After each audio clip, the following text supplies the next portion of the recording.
I've always liked investing in dividend stocks, stocks that pay you money in a form of dividend, usually quarterly, just for holding them. I also invest in growth stocks. I invest in a lot of different asset classes. But I've liked dividend stocks, but there's a big problem facing dividend stocks right now. It's making me adjust my portfolio, really think hard about this. And I want to share some of those thoughts with you. And so you can decide, might you want to continue investing in dividend stocks or start investing in them? You can start thinking about that a little bit more. All that is coming up on Investing Education with me, Mr. B.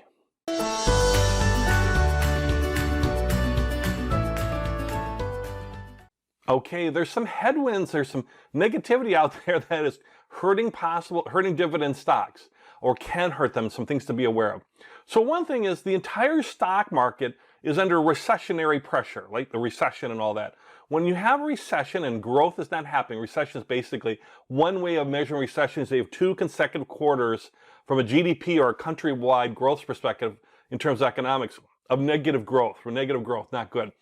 So that's put pressure on companies to keep generating earnings, not only growing earnings, but some companies might have a hard time even being positive in earnings and start losing money. So if they start losing money, then they have to start cutting costs.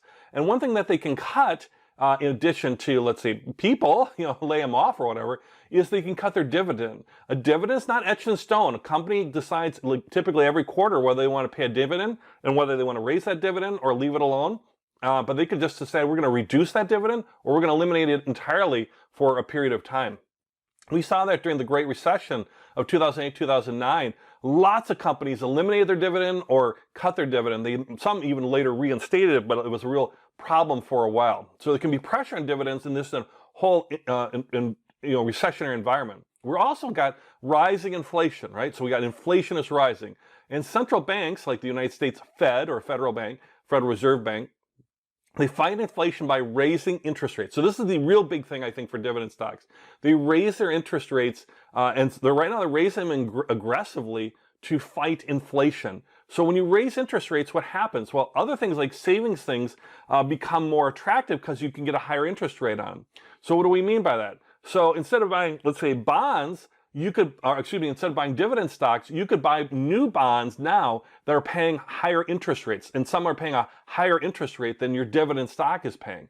Now, your dividend stock can have the price of the stock appreciate or go up. So that's an advantage. But you could buy a bond, which could be safer, and then get that interest, that stream of income or interest payments. When bond prices were low because the interest rates were low because the interest rates were being driven down to help fight the pandemic or to stimulate the economy, that was great for dividend stocks because you might have dividend stocks that are paying better than bonds. That's great, right? Because I get all the price appreciation and I get my income and it's better than bonds.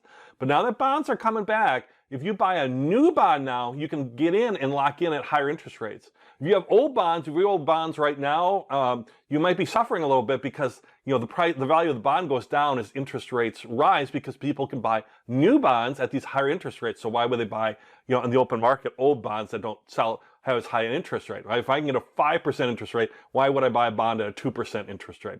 I have a whole course on bonds, by the way. So if you're interested in bonds, in the description, we'll check out the course and all that. So, but also things like cash, super safe stuff like savings account, money market account, certificate deposits or CDs. Cash will start paying you better as interest rates rise too. It may not keep up with inflation in terms of cash, but it is a safer investment. Certainly when there's recessions and stuff, not only does the companies maybe reduce or cut their dividend, but their stock price might be going down too because they're under pressure. Where a lot of people go to flights of safety where they're investing in bonds, they're investing in cash, and a higher interest rate environment makes bonds and cash more attractive. So dividends are very attractive in low interest rate environments. Cash and bonds are more attractive in higher interest rates environments, at least when you're buying stuff new. Again, if you have something existing that you're locked into, then it might not be very attractive at all. So the silver lining, of course, for for dividend stocks is, and while I think it's still good to continue to invest in them, I still will invest in them, particularly if some of the good dividend stock prices come down, I can buy in low, and then I'll get in at that good company and then let the price rise above, continue to rise up as we get out of the recession. And if there's just a company with a lot of cash on hand, or they're able to pay their bills, and my investing in stocks course, we look at things like current ratios and things to see how they're able to pay their bills in terms of their debt. So if their dividend is not in danger, longtime dividend players like Johnson & Johnson or Coca-Cola, Procter & Gamble, they're not going to cut their dividend. Apple pays a small dividend. They're not going to cut their dividend. So the last thing companies want to do is cut their dividend. So if I can buy, let's say Procter & Gamble, let's say like Apple at a reduced price, get their small dividend, and then in the future, their price rises. They might increase their dividend as it rises up with it. And I'll get this dividend, even if it's a small one, along all the way. Hey, that can be a great buying opportunity.